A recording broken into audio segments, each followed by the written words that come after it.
अंक 1 का question number 3 वो क्या है हमारा, यदि कोई पिंड पहले 2 सेकंड में 200 मीटर और अगले 4 सेकंड में 220 मीटर चलता है, तो वो कह रहा है पहले 2 सेकंड में, मतलब 2 सेकंड में तय की दूरी कितनी है, 200 मीटर। अब देखो 2 सेकंड में तय की दूरी अगले 4 सेकंड में कितनी है, उसने ये नहीं कहा है 4 सेकंड में तय की गई दूरी 220। अगर वो करा है कि पहले 2 सेकंड में 200 मीटर, अगले 4 सेकंड में, मतलब 6 सेकंड में तय की गई दूरी कितनी हो जाएगी, पहले 2 सेकंड में तो 200 मीटर है और अगले 2 सेकंड में कितनी है 220, तो आपकी 6 सेकंड में तय की गई दूरी कितनी हो जाएगी 420 मीटर।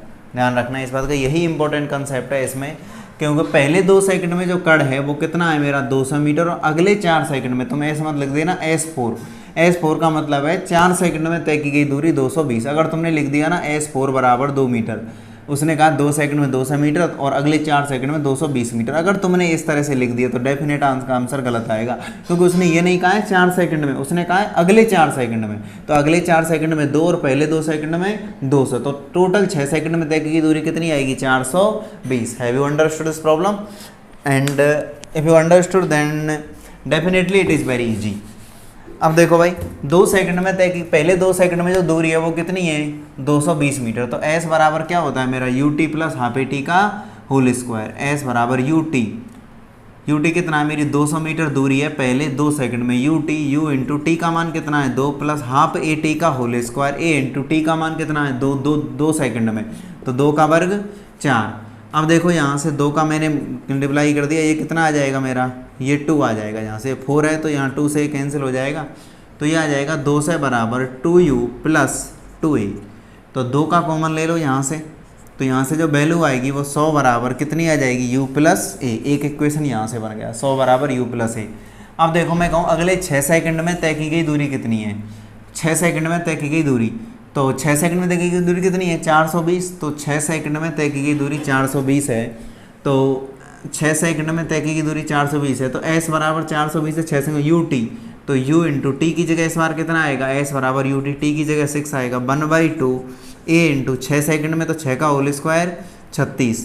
तो यहाँ से देखो मैं देखने लगूँ, यहाँ से 2 से कटेगा तो ये कितना बचेगा, ये 18A, ये कितना बच जाएगा 18A, 36 की जगह कितना हो जाएगा 6 का कॉमन ले लो सम में तुम 6 कॉमन लोगे तो 420 में 6, तो ये कितना हो जाएगा 70, और यहाँ 6 कॉमन लोगे तो 6 सबसे कॉमन ले लिया तो यहाँ U बचेगा, 6 का सम में डिवाइड कर दो, प्लस यहाँ कितना बचेगा 3A। एक समीकरण फर्स्ट हो गया, समीकरण सेकंड हो गया, पहले और दूसरे सेकंड में दोनों समीकरणों को घटा दो, दोनों को घटा दिया तो 70 में से समीकरण फर्स्ट माइनस समीकरण सेकंड कर दो, तो समीकरण 70 में से 100 में से 70 गए तो कितने बचे मेरे पास 30, U से U गया तो कितना बचा 0, A में से 3 गया तो कितना बचा माइनस के 2A।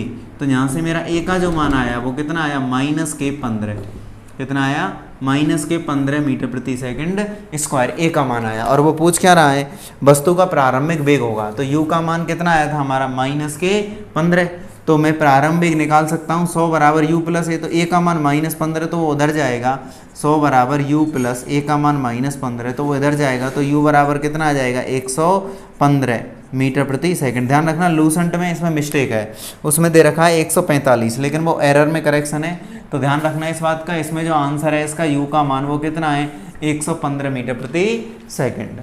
तो यहाँ तक किसी को कोई दिक्कत नहीं होनी चाहिए। और क्वेश्चन नंबर इसी पैटर्न पे लूसेंट का जो सेम यही क्वेश्चन है और इसी चीज़ पे जो आधारित क्वेश्चन है वो है क्वेश्चन नंबर कौन सा है, A का मान हमारा कितना आया था, A का जो मान आया था वो कितना आया है माइनस के, A का मान आया है वो आया माइनस के 15 मीटर प्रति सेकंड स्क्वायर, और U का जो मान आया वो कितना आया है 115 मीटर प्रति सेकंड। A तो त्वरण है तो उसका मात्रक मीटर प्रति सेकंड स्क्वायर। अब देखो क्वेश्चन नंबर इसी पैटर्न पे जो आधारित है वो है क्वेश्चन नंबर 15, वो यही पूछा है उसने, दो क्वेश्चन सेम एक जैसे हैं, क्वेश्चन नंबर 3 और क्वेश्चन नंबर 15। तो वो कह रहा है प्रारंभ से 7वें सेकंड के अंत में पिंड का वेग होगा, प्रारंभ से 7वें सेकंड के अंत में, वो कह रहा है वही क्वेश्चन नंबर 15। देखो 2 सेकंड में 200 मीटर, अगले 4 सेकंड में 220 मीटर, तो 7वें सेकंड के अंत में पिंड का वेग, तो B बराबर U प्लस AT। तो हमें प्रारंभिक वेग निकाल लिया है हमने, कितना है 115 प्लस A का मान निकाल लिया है, कितना है मेरे पास माइनस के 15। वो कह रहा है 7वें सेकंड में, तो T बराबर कितना आ जाएगा 7। तो 7वें सेकंड में जो वेग होगा तो 115, 15 सत्ते 15 चुक्की 90, 15 सत्ते 105, तो 105 में से 10 कितना आ गया 10 मीटर प्रति सेकंड। तो तुम्हारा जो 7वें सेकंड के अंत में वेग होगा, मतलब 7वें सेकंड में जो वेग होगा वो कितना आ जाएगा 10 मीटर प्रति सेकंड। तो दोनों क्वेश्चन आपके कंप्लीट हो गए, क्वेश्चन नंबर 3 और क्वेश्चन नंबर 15। अब देखते हैं हम अगला क्वेश्चन, क्वेश्चन नंबर 16 है। क्वेश्चन नंबर 16 में वो क्या कह रहा है, क्वेश्चन नंबर 16 जो कि काफ़ी इजी क्वेश्चन है, अच्छा है फिर भी। तो क्वेश्चन नंबर 16 कह रहा है यदि कण का त्वरण a बराबर bt के अनुसार बढ़ता है, कण का त्वरण a बराबर bt के अनुसार बढ़ता है, यदि कण का प्रारंभिक वेग b0 हो तो t समय में कण का विस्थापन होगा। कण का प्रारंभिक वेग b0 दिया है उसने, t बराबर 0 पे कण का वेग b0 दिया है, तो कण का विस्थापन होगा। सबसे पहले b तो मेरा कांस्टेंट है, a क्या है कण का त्वरण और ये t है। त्वरण किसके समानुपाती है, समय के, तो त्वरण समय के समानुपाती है। पहली बात तो है क्या यहाँ गति के नियम लग सकते हैं, b बराबर u प्लस a2, ये नियम नहीं लग सकते क्योंकि त्वरण कैसा है परिवर्ती। ध्यान रखना सबसे इंपॉर्टेंट चीज़ है ये वाली, अब मैं बता रहा हूँ b बराबर u प्लस a t, प्रारंभिक वेग और अंतिम वेग, वेग परिवर्तित हो जाए तो नियम लग जाएगा, कहीं कोई दिक्कत नहीं है।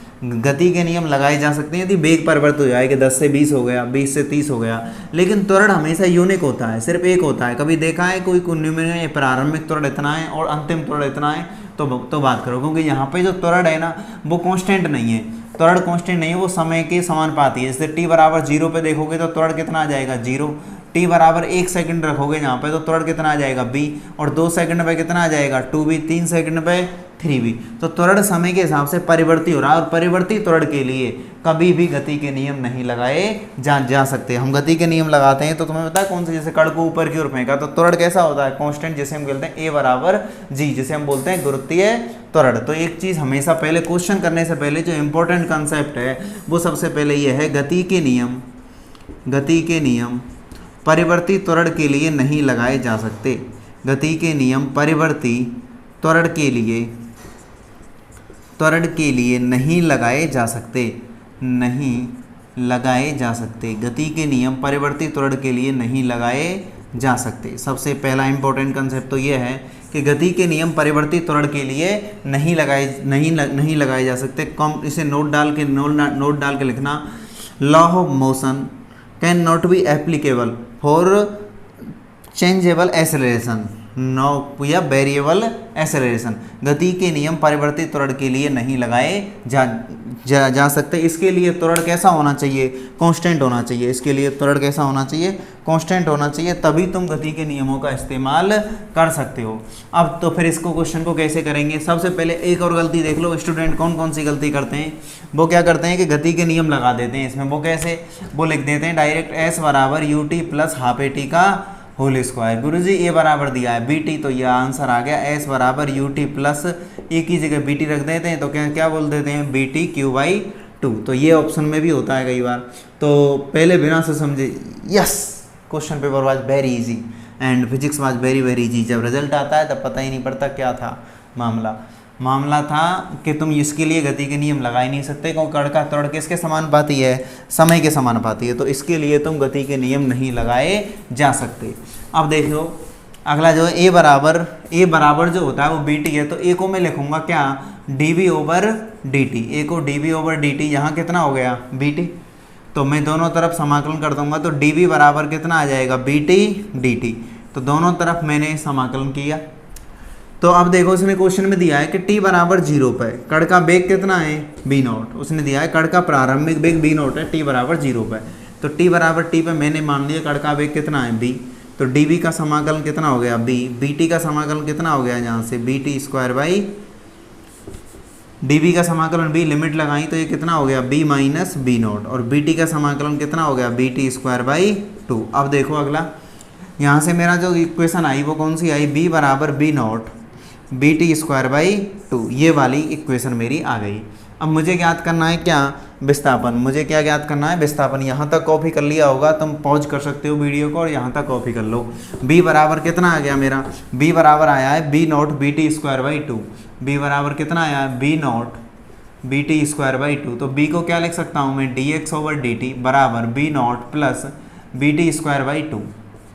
तो b कण का वेग है जिसको विस्थापन के पदों में लिख सकता हूँ, dt का मैं मल्टीप्लाई इधर कर दूंगा तो dx बराबर आ जाएगा b0 plus B T square by 2 into D T. तो दोनों तरफ समाकलन करेंगे, समाकलन करेंगे डी एक्स का समाकलन कितना हो जाएगा, एक्स कड़ का विस्थापन, और बी नॉट का समाकलन कितना हो जाएगा, B not T plus B by 2 तो कॉन्स्टेंट है, टी स्क्वायर का कितना होगा, T cube by 3, T square का टी क्यू बाई 3, तो 2 यहाँ चल रहा है तो कितना हो जाएगा 1/6 बी टी क्यू। तो ये तुम्हारा आंसर हो जाएगा B not T 1/6 B T cube. तो विच ऑप्शन इज राइट, अगर मैं देखने लगूँ तो B not T 1/6 B T cube, A option is right. तो ये भी ऑप्शन आपका कंप्लीट हुआ सिस्टम, और मिलते रहेंगे अगली वीडियो में और कुछ एडवांस इलस्ट्रेशन हम इसके करेंगे। तब तक के लिए थैंक यू।